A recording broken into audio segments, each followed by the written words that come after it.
warp drive, Mr. Scott.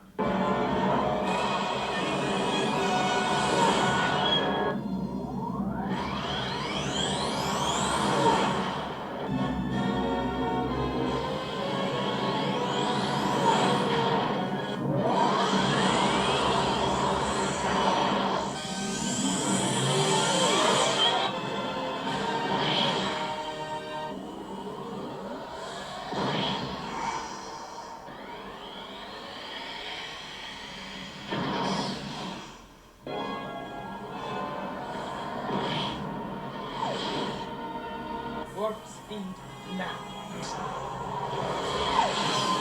Warp 1, engage!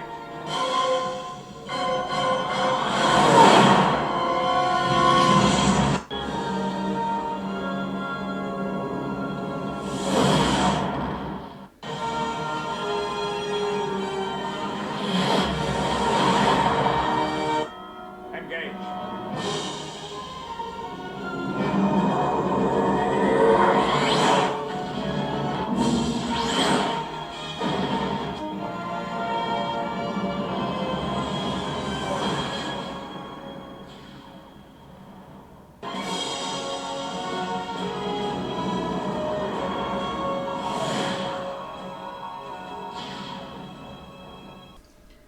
Hey everybody, Hostrone here with another first edition video. So I got a special Warp Speed Sunday video for you. I did not release a video on Friday because my idea for this video is to go over warp speed, and because regionally we are having a warp speed tournament. Well, from your perspective, if you're watching this video as it comes out today, because I'm recording this video early, but I'm going to schedule this video to come out basically while this tournament is going on, because I would assume that when I play at this event, none of the people there are going to stop and watch this video. And even if they do, like, I don't know that it's going to help them, but anyway, I might also schedule this to basically like get put out at like 2 o'clock on Sunday or something like that, local time, in which case like we'll be in round 3 or round 4 and it probably won't matter. But anyway, I have a special video for you guys. We're going to go over warp speed because we are doing a warp speed constructed event here in the Andoria region on March 23rd, the day that this video comes out.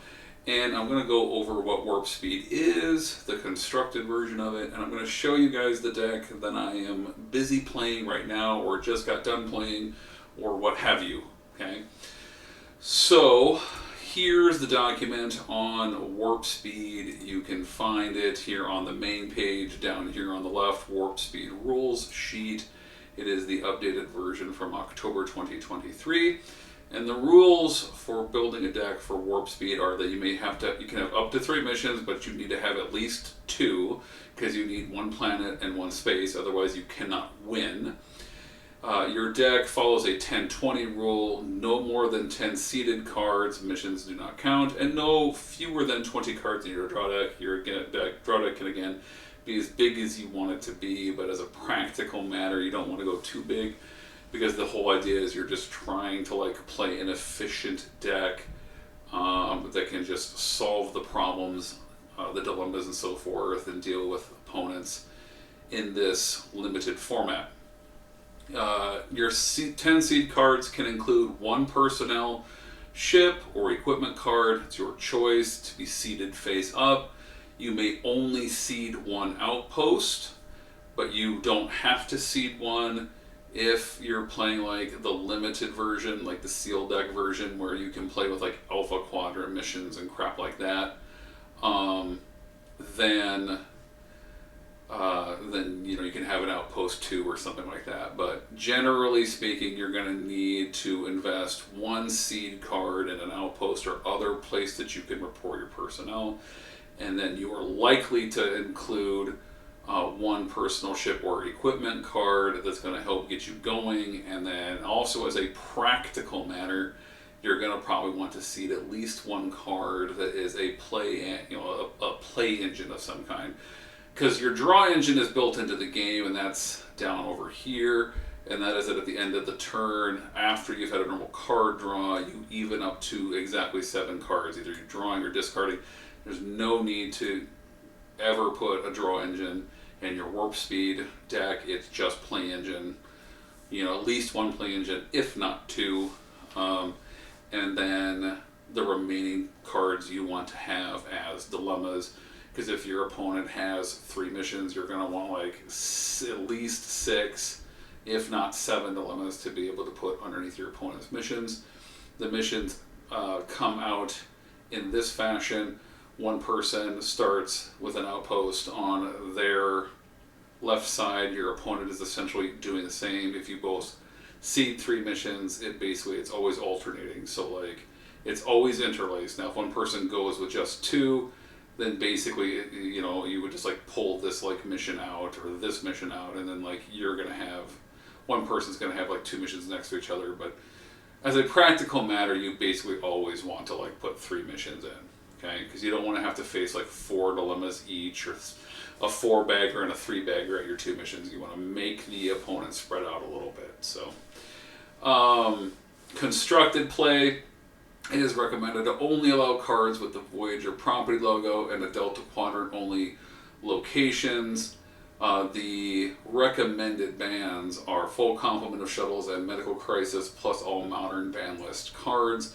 For this particular event, Chris has made it clear that he's going to ban full complement of shuttles and what is currently on the modern ban list, but everything else will be legal.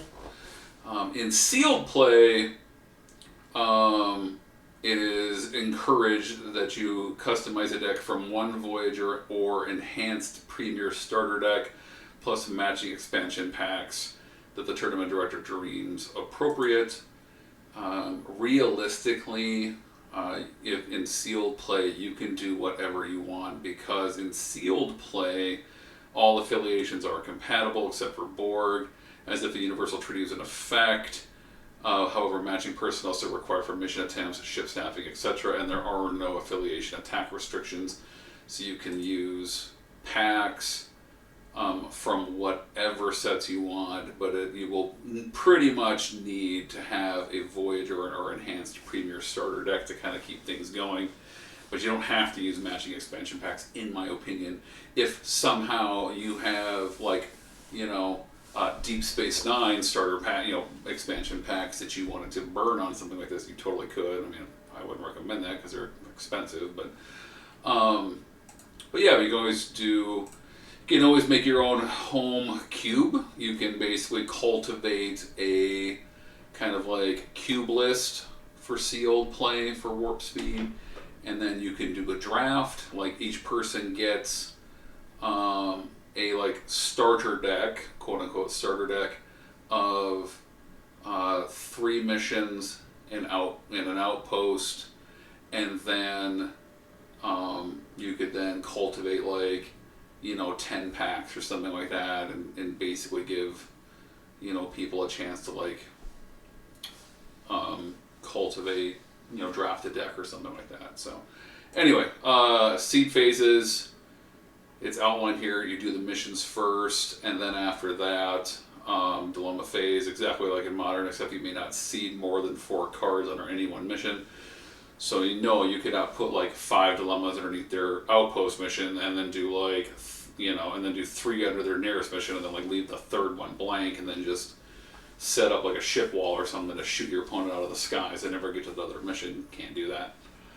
Facility phase, may seed 1 personnel, ship, or equipment card that allows it, such as at Caretaker's Array or aboard their outpost. This counts as one of your 10 seed cards. And you may not seed more than 1 outpost, including any mission 2s, so you still only get the 1 outpost. Winner is the player to first solve or scout, if playing Borg, 1 space and 1 planet.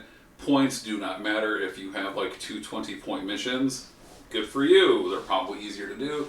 Points don't matter. If both players have solved the same number of missions, the player with the most points win. If they're also tied on points, the game is a tie. So the reason you might want to pick decent pointed missions, though, is in order to try to win if you go to time. Time is limited to 30 minutes, and it is a hard hands down when time expires. Borg must complete objectives of targeting space and planet, as I said. You get 2 card plays. You may not attempt, solve, or scout any missions you did not seed. You get to ignore, for rules purposes, the AU icon, the holographic icon, and a quadrant icon, including quadrant reporting restrictions. However, other cards may still interact with those icons in order to have their functions. Okay, at the end of your turn, you get your normal card draw, and then you do the even up. However, even up cards may not be converted to downloads, and if you have a card that says draw no cards this turn, you cannot even up. And once per game, you can regenerate your empty draw deck. First time you need to draw a card and cannot. You take all personnel, ships, and equipment, add them to your draw deck, and shuffle. And then, of course, I already mentioned seed play. So that's what warp speed is. So keeping that in mind, you then, like I said, build a deck where you're trying to, you got your 3 missions, and then you're trying to capitalize on your 2 normal card plays, plus probably needing at least 1 free play engine, if not 2, in order to be able to go even faster to try to bust your opponent's dilemmas. And I think as also as a practical matter, you don't want to ever go past 4 non-dilemma seed cards, because in that way you can go 3 at their outpost, 2 at their nearest mission, and then like a solo dilemma at their last mission as a way to kind of remain competitive. So I think kind of like the hard limit for practical purposes is you don't want to go past 4 non-dilemma seed cards. So yeah. Alright, let's talk about the deck that I am playing today, air quotes, today, in the tournament. As will be no surprise to all of you, I have gone total mad scientist again. Chris mentioned to me that he wants this to kind of like test the boundaries of warp speed as a format in constructed play, because I think they want to try to give like more help to it, because I think that as a practical matter, like we as a community want people to play more, and like building full decks and doing an hour and 15-minute plus overage time tournaments is getting to be a bit harsh. And I think that I think that as a community we do maybe want to encourage more warp speed like play, because yeah, it's kind of fun. So so here's the mad scientist semi-jerky thing that I'm going to be doing today in this tournament. I have figured out how to do Borg assimilation in warp speed. It took some time. It took a bunch of like kajiggering with sequencing and stuff like that, but I think I kind of solved it to the best of my ability, or to the limit of what you're able to do. Okay? The first thing you'll notice is that I am seeding a Q's 10 Civil War.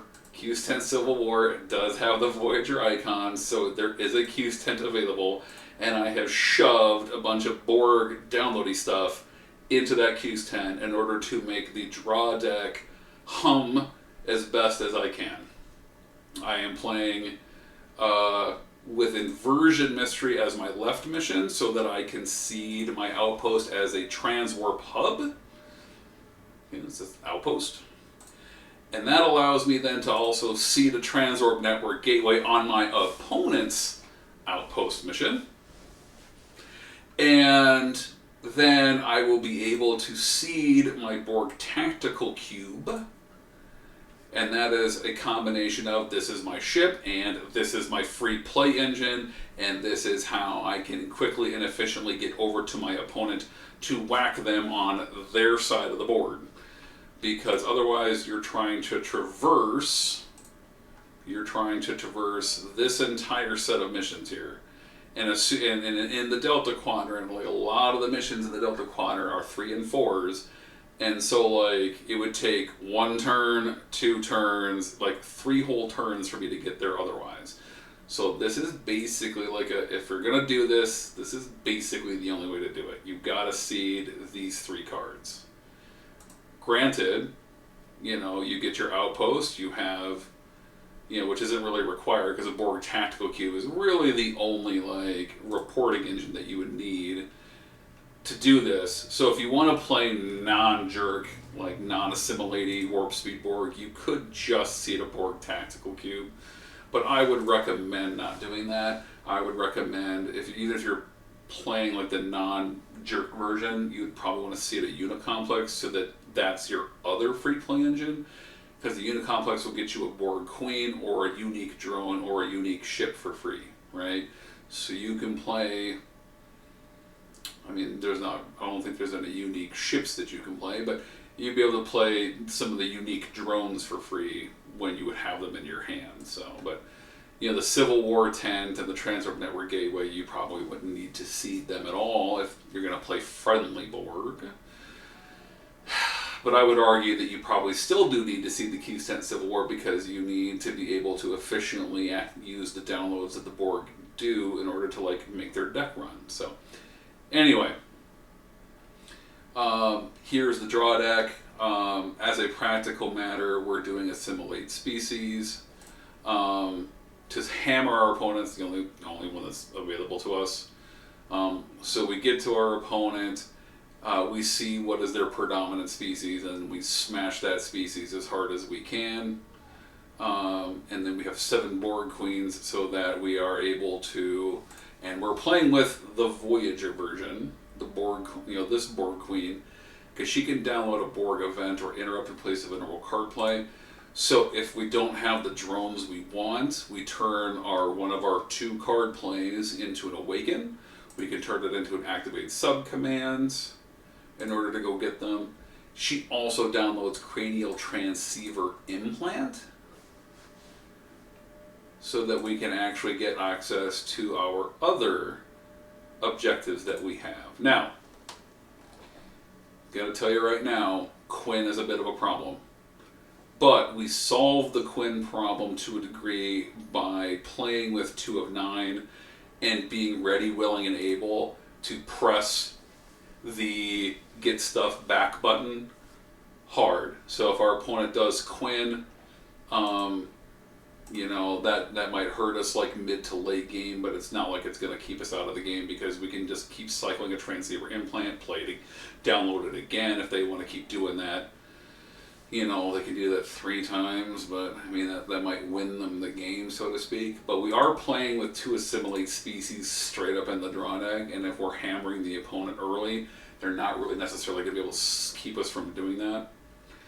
And so we just have to be mindful of that. Now, I'll go over some other more interesting things here when I kind of show you the deck in Lackey. So that's kind of the overarching thing here. So, okay, let's go into Lackey and let's kind of like do a fishbowl here so I can kind of show you how this has been operating for me, quote unquote, today at the tournament. So we seed the Q's Tent Civil War, then we go into missions, and it doesn't really matter. Let's just assume that we go first. We of course seed our inversion mystery on our left, then our opponent seeds theirs, and then as far as these 2 missions are concerned, it doesn't really matter. But I think what we'll usually do is we'll put the 4-span mission next to the opponent. So then they put their mission, then we have our acquired technology, they have their mission, and then we have our aftermath, and then they have their outpost mission. So, from what I've observed in the very limited amount of data that there is out there on Warp Speed Constructed, people want to pretty much like have their... It's kind of been... it has kind of been, I think, kind of accepted that like most people will do a planet mission at their outpost location because then they don't need to see the ship. They can try to find a ship to play. But that being said, if you're going to seed a ship, then you probably want to have your outpost mission be space. So we have a strategy for both of those eventualities. So, from our perspective, of course, we seed our Transwarp Hub, we seed our Borg Tactical Cube, we seed our Transwarp Network Gateway on the opponent's end. Now, as far as dilemmas are concerned, this is what I have been doing today, quote unquote today.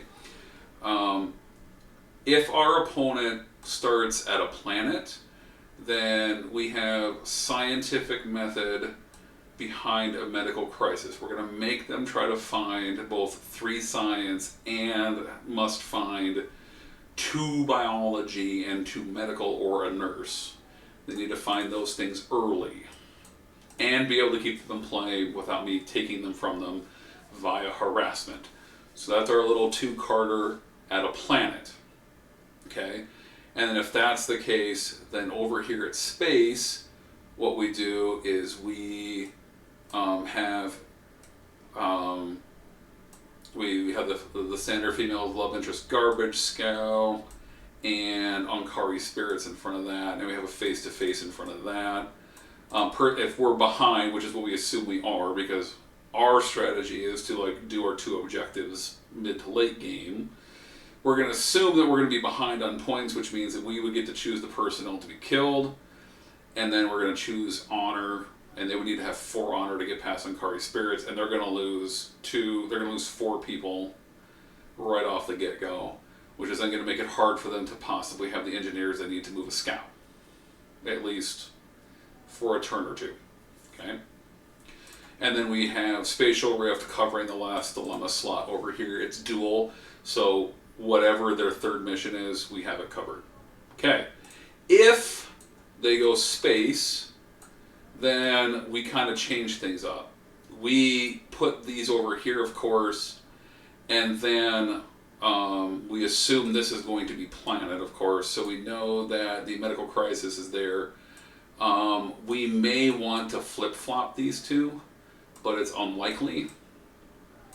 Once again, we feel confident that medical crisis is good at this format. And this is where some secret sauce tech occurs. So the back half of face-to-face, and this is where we're planning. Okay, we're doing some pre-game planning here. If tied, ship is damaged and stopped until end of next turn. So our opponent will have 0 points. Most likely. In this format, highly likely they've got 0 points. Okay? If they quin us before they do this, that's the one kind of wrench in this. That's the one wrench. And if they do that, fine. I mean, they'll get to pick the person that dies. They won't have their ship damaged and stopped. Annoying, but it's possible. I can see like Heaney or somebody throwing 3 quins into their deck just to screw with things. Anyway, generally speaking, though, a couple of turns, like turn 2 in the game, opponent will have 7 or 8 people in play, most likely, and they'll get on their ship, they'll attempt. Chances are they're going to be on 0 points. I'm definitely on 0 points. And the opponent will be tied. So person with the least amount of points chooses. Ties go to the owner of the dilemma. So I would get to choose who dies. And then if tied,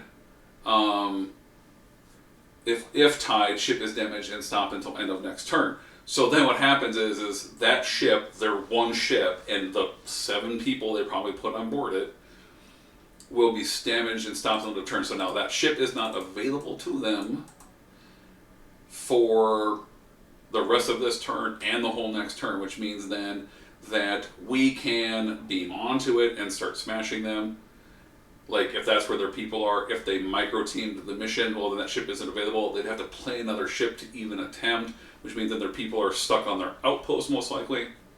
Doesn't really matter. These people are in timeout, and we can hammer the people that are on the outpost instead. So that's how we kind of guarantee that we can maybe, like, one dilemma hardcore by ourselves, like a couple of turns. Right? Cool. That's that.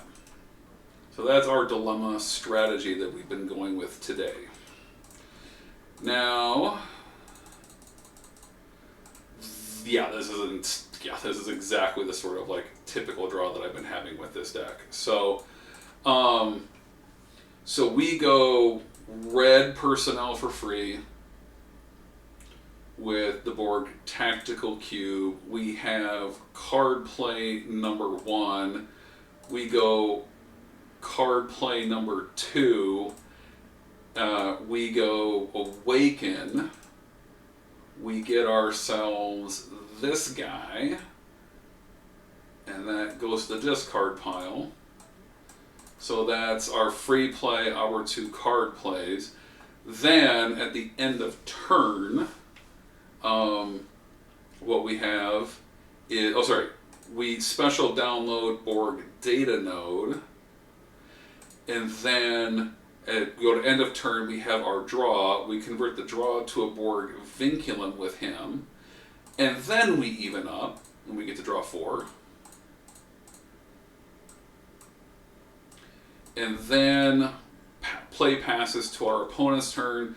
They play out their like 3 or 4 personnel or whatever it ends up being. They decide if they want to make an attempt or not. Let's assume for a moment that they do. Actually, let's assume that they don't. What I've noticed is that looking at the dilemmas that are available, you assume that persistent individuality, Ankari spirits, the cloud are all problems in space. And so you assume that that's what you're probably going to face, and so you either have to decide that you can put all the things in play that you need to beat all of them, or you're just going to be like, I'm going to hammer early and often. Chances are with persistent individuality being out there, you don't want to like try to go early and often. You want to like try to put like 8-10 people out there that solve all of that, and then you just pound through. You bounce off a garbage scout, who cares? You just got to be able to be persistent. Have 3, you'd be able to have beat persistent, beat Ankari spirits, beat the cloud. Generally speaking. It's another reason why we're playing with like face to face. Is that like, I don't expect people to play with face to face. We're expected. Anyway, so we go to end of turn, we even up to 7, opponent has their turn, they play their dudes out. We play an Awaken on the opponent's turn. And we grab ourselves.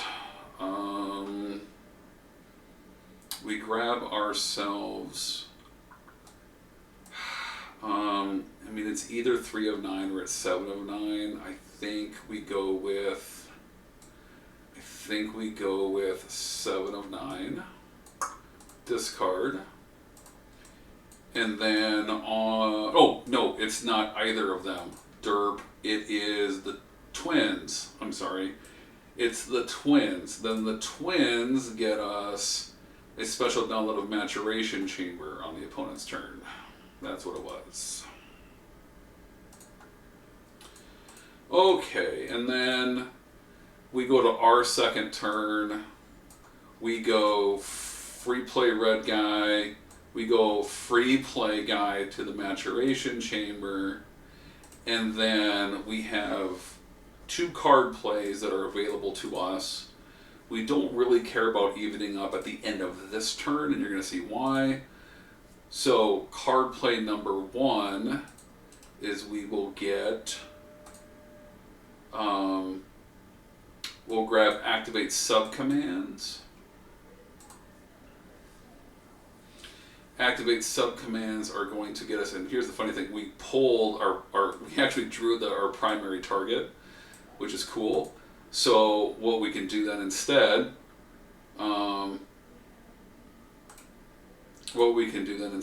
is we grab the antitoxin drone as our red drone. Our green drone is, again, typically supposed to be second, but we drew him, right? Yeah, he's in hand, so we don't care. So I think our green drone is going to be 7 of 9. And then our blue drone, we're not grabbing her because we don't get to draw on this turn, so there's no reason. And then I'll have our blue drone be the heuristics drone so that we can do that fun stuff later. Because we drew a copy of Assimilate Species and we're able to play it out, we do not have to use our second card play for Transceiver Implant. If we did, we would change our tactics. And then this is where the first major decision point occurs with the deck. if we were unable to get an assimilate species in play, what we would do is we would have the second card play be Cranial Transceiver Implant, and we would actually pull Assimilate Starship out, and then if the opponent seeded a ship, which they most likely did, then we would be able to like download Assimilate Starship, and we could fly over, beam on board, force them, and force the opponent to start battling us. If they battle us, then we can battle them at will, right? Then we don't need Assimilate Species. We'd probably still grab Assimilate Species, but we would be able to, like, say the opponent did do that. They're like, okay, let's play the first like 7, 8, or the first like 4 people play. Let's have like, we'll have somebody like micro attack to be like, okay, cool. Face to face stops that ship and those people. They cannot beam to that ship now. The ship is stopped. I can target it because it's stopped. I can beam aboard because it's not my card, right? But stopped prevents the opponent from being able to beam onto their own stopped card, right? So, so if they attempted, but the bigger thing is though is that like the ship would be even if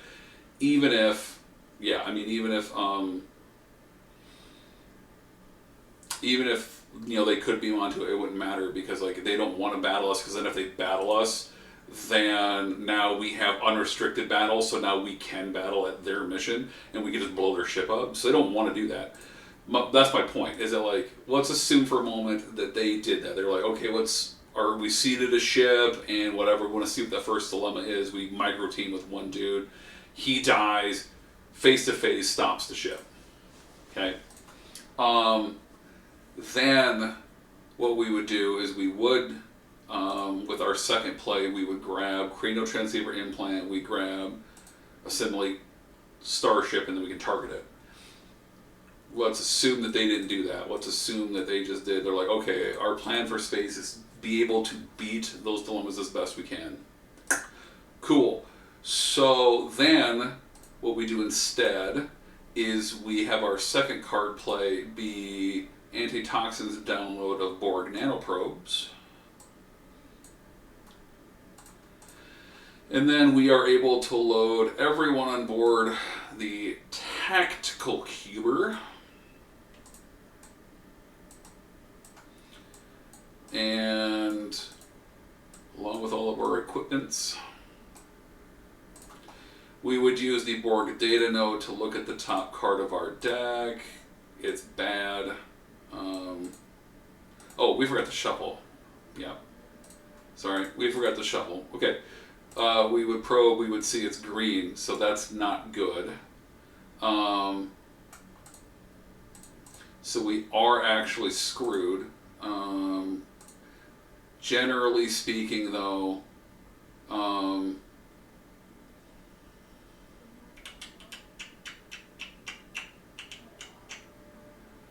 alright, so, yeah. Generally speaking, though, I mean, we'll take a look here. You guys will see that, like, there is literally just 1, 2, 3, 4, 5. There's only 5 bad probes, so it's literally a 66% chance for us to have had a successful probe. But we're on turn 2, the opponent's on turn 1. But we would know then that making an Assimilate Species run here isn't very good. And we could actually... No, we couldn't do that before, but anyway. But we would know that we can't do that, but at least not to have a successful outcome for the Assimilate. But we can still make the run if we want to, and you guys are going to see why that might still be like a preferable thing for us to do.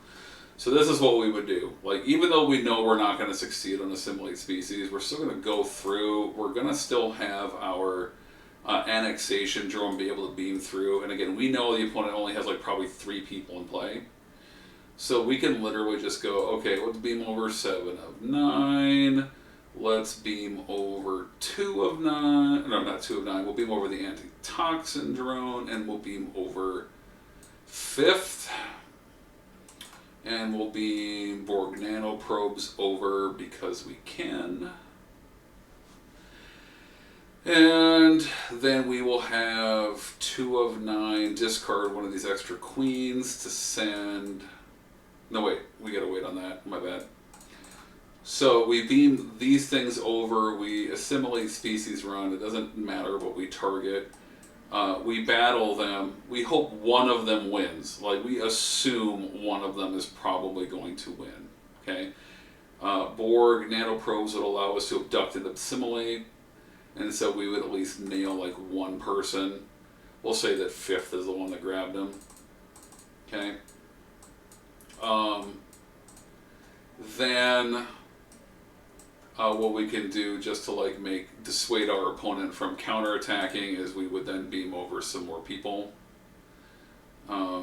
so that the opponent doesn't really want to necessarily mess with us, because we're going to have more people than them, and like if they battle us then they might lose 2 people, right? So yeah, well, when we abduct and assimilate we don't have to actually go anywhere, so fifth would stay there along with the person that we've beaten, or the person that we assimilated. So we could have 1, 2, 3, 4. We could beam 2 of 9 over 5. We could beam 4 of 9 over 6, and now we got more people than the opponent, so chances are they don't want to mess with us again. Right? Well, 7 people because we have the opponent's personnel too. So we can dissuade our opponent from counterattacking. And then we have 2 of 9 do his thing. So this goes away. So we probe, we see it's unsuccessful, which is unfortunate. This gets discarded, and then we can have 2 of 9, send that there. We put these 2 to the bottom of the deck to increase our probe ratios. And then we don't draw any cards this turn, so be it. All right.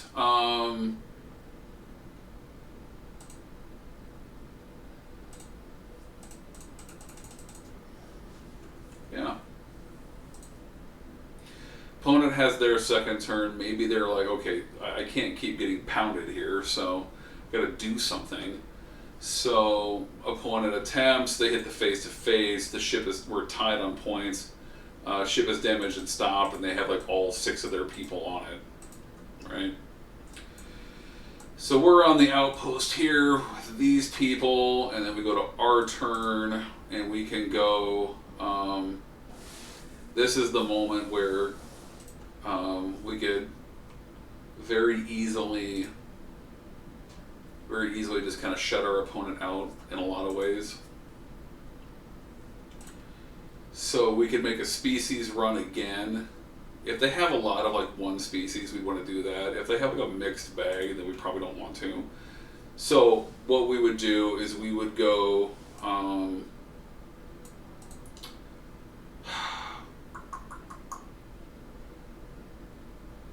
second is card play number 1, and then card play number 2 is the cranial transceiver implant. Then we would download the assimilate starship, targeting the opponent's ship, and then we have a vinculum in play, so like any blue drone could go over, but we will of course just send over the guy to begin scouting. He'll complete scouting. We're going to stay right here. And then we use 2 of 9 again to pitch another Borg Queen. And then we get assimilate species and activate subcommands back into the deck. And we basically have like a we basically have like an endless stream of assimilate species now. Because we have 2 in the deck, 1 in the queue stands, and then we're now in a position where like we're not going to have more cards hit the discard pile than 2, at least not for a while yet, and so we can just keep hammering the opponent. So opponent has their turn. I believe that's how stopped works, is that they cannot beam onto their ship, but let's just double check that. I believe that's how stopped ships work.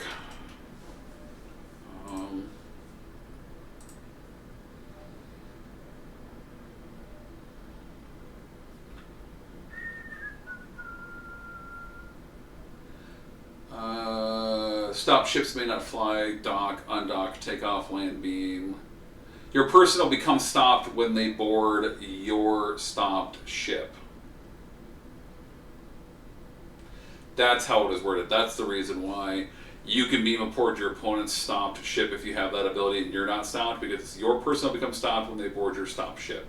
So by using face-to-face this way, that was what I was thinking. I'm trying to remember this from earlier this week.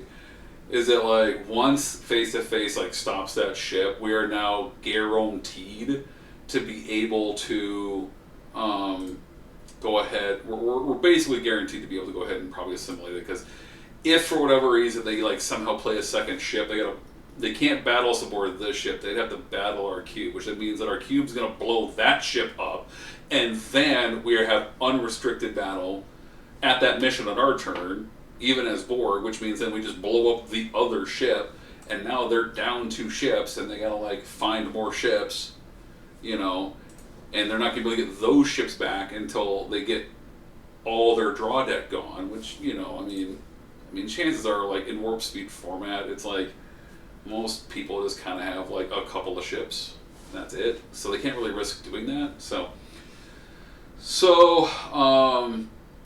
let's assume for a moment they don't have their second ship, so then we just need to have like blue or red, so we begin scouting. Opponent has... So we beam over, we begin scouting, and then we now can even up because we didn't do anything that prevents us, so now we're drawing 6. And we found one of the bad probes. And then, yeah. Okay, so... opponent has their turn. Again, we're going to assume that they can't mess with us, and then play passes to our turn. We can go red drone for free, universal for free. Card play number 1 is just to play that face down. Card play number 2. Card play number 2 is probably just to play him out, and then we can awaken as well. We're going to awaken a bad probe out, so if there's any green drone that's in here, so now we have 100%. We are 100% to being able to successfully assimilate the ship. What we would do, okay, again, we still have 2 of 9 active, so again, we discard a card to send 2 cards to the bottom of the deck. And then, end of turn, we probe. We, of course, probe successfully. We assimilate their starship. Their starship is now our starship. And we may download an objective card, so then we immediately get ourselves into establish gateway here. And then at this point, now it's just basically like do we want to establish gateway, or do we want to pound them with another assimilate species first before we would like move on, right? So then this is where it's literally just, okay, it doesn't, I mean, we just have to figure out like what way to do this. Like now we're purely into like in-game decision making based upon opponents' moves and stuff like that. But they still have 2 dilemmas they got to deal with here. They've got their 2 dilemmas to deal with here. We can literally use 5th to bounce our objective and change our attack at any moment. And again, there is no reason why we can't assimilate species more than once in a turn if we have the people. That's another thing to keep in mind with assimilate species is that like it doesn't prevent us from doing it more than once. So let's assume that for a moment. Let's say opponent's like, let's put like 4 more people into play, and now they've got like 8, 9 people in play, right? But they're like basically predominantly 2 different species, right? What we could do is if now that we've got like all these people. We would go to our turn here. We even up. We can hold our awaken if we want to, because we can go free red drone, free universal drone, card play number 1 and card play number 2, and then we would flip assimilate species. We would, and like I said, they've got like say 8 people in play. Well, we've got 16 plus one of their guys, or no, 17 plus one of their guys. What we can do is, they're on their outpost. We would just basically beam over everybody. Like, he's the only person that we can't beam over. Everybody else can beam over, and we would just beam over like 8 dudes with assimilate species and the Borg nanoprobes, because Borg nanoprobes just have to be present, right? And present is basically on the opponent's outpost. Same thing with Sentinel drone. Stopped personnel are still present. Like, they're different groups, but they are still present if they're all on. If they're still all on like the opponent's outpost, I think. I'm trying to remember. I know 1E and 2E are so. That's where we get a little confused. Is it like 1E and 2E? Gosh dang, 1E and 2E, I think. Present. All right, here and present. All right. Your crews and away teams are present with your other cards if they're on the same ship, inside the same facility, or on the same planet surface. They're also present. Blah, blah, blah. Yeah. Okay, that's right. Okay. So yeah. So like we're transmitting. Like, even if the Borg nanoprobes is involved in the first group, it doesn't matter. Same thing, like what we would do is we would initiate battle, and then we would play Awaken to get a red drone, and we go grab our copy of first. And then again, your Borg present are each strength +3 in battle, and our Sentinel drone is also helping out. Sentinel drones are helping out, so now we're +5. So basically, we're going to wail on everybody with this first team that includes them. And then when the second team comes in and then they wail, so then this goes away and we just simply do it again. We can basically take everybody, or we're going to take 2 different species. Because again, we are 100% probes right now. We have nothing but red. So now we know for a fact that we're going to be able to always nail assimilate species.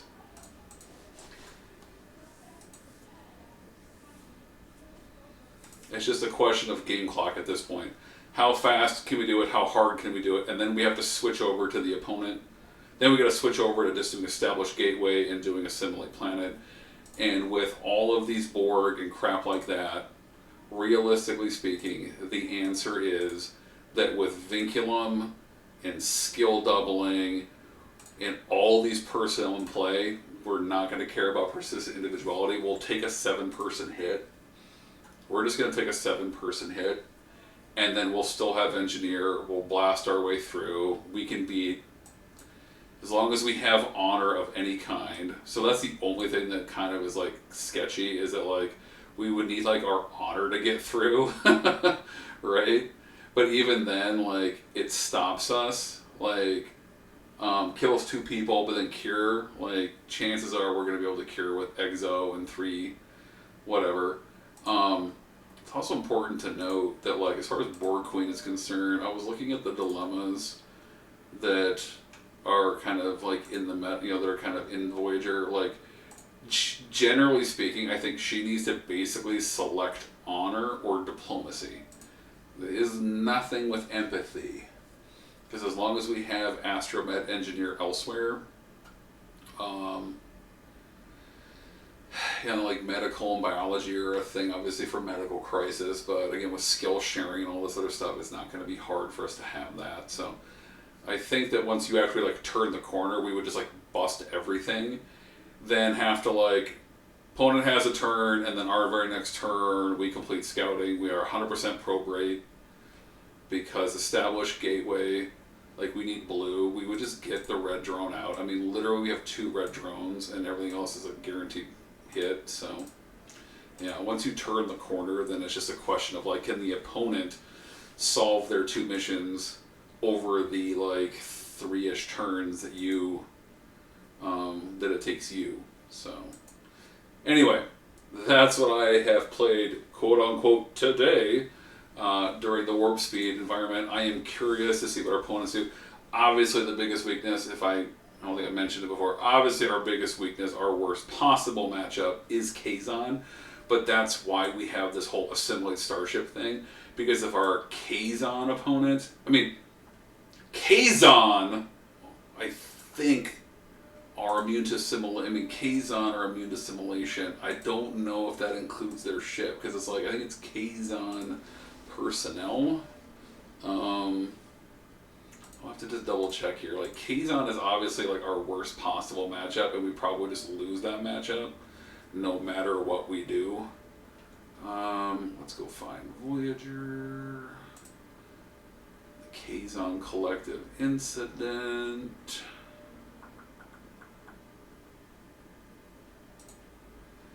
Alright.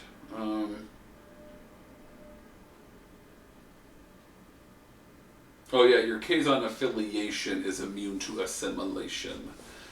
So, bottom line is though, is that if we face any Kazon opponents, we're just boned. Like, we're actually going to have to like play straight up. And we totally can. Like, obviously, we totally can. We can just go, like, okay, if that happens, then what we would do instead is we are just going to, like, do established gateway first, and we are just going to, like, literally be like, okay, cool, with our ship, we're going to, like, turn 1, do crap, turn 2, like, make sure that we go cranial transceiver implant, download, establish gateway, and then just have 1 blue drone scout space, probably hit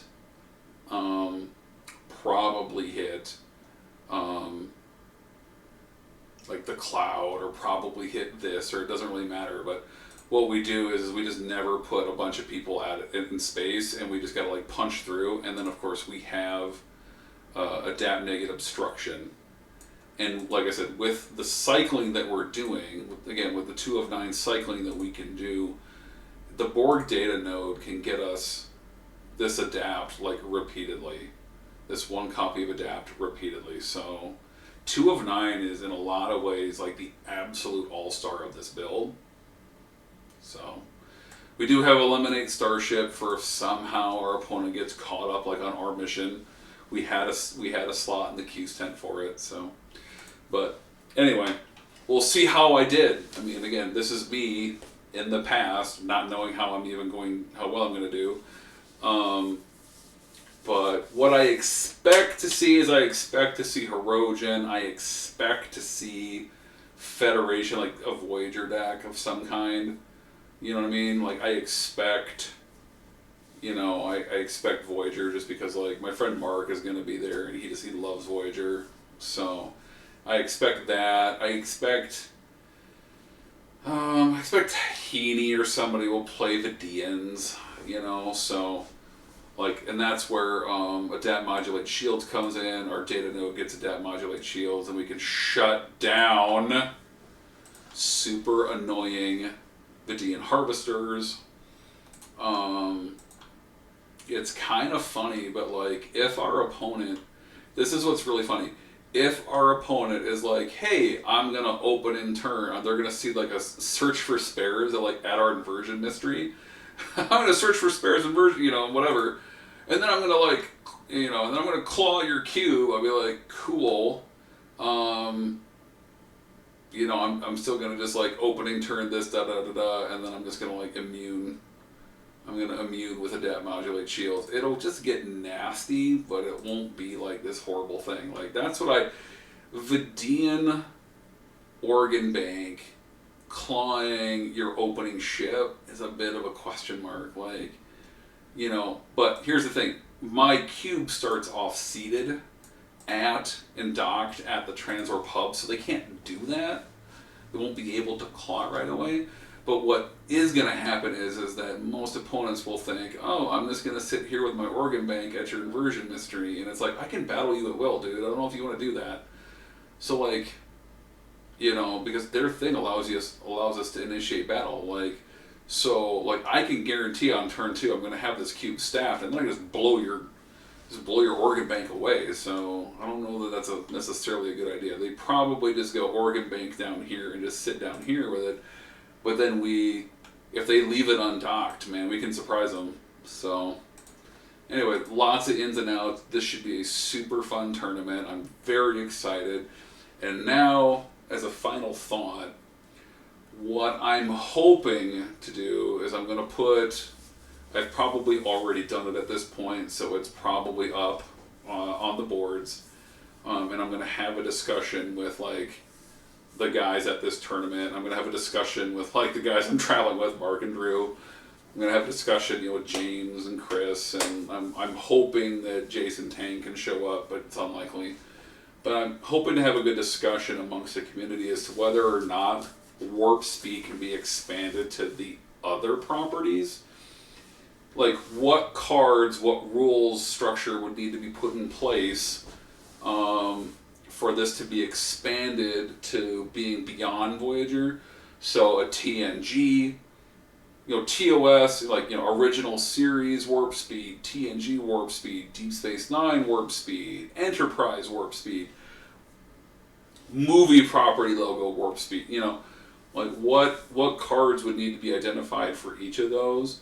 Because I have this idea in my head of a best of 3 format tournament where 3 of those are selected. Everybody shows up with 3 warp speed decks, and then, you know, game 1 is always Voyager warp speed, and then the loser gets to choose the other one, right? So, like, the tournament, it would be identified. Here are the 3 property, like, warp speeds that are being done. So, like, in my mind, what I really want to do is I want to have the South Dakota Regional this year maybe even be this format, where game 1, Voyager warp speed. Loser gets to decide, okay, are you going to do TNG warp speed or Deep Space Nine warp speed for the next one?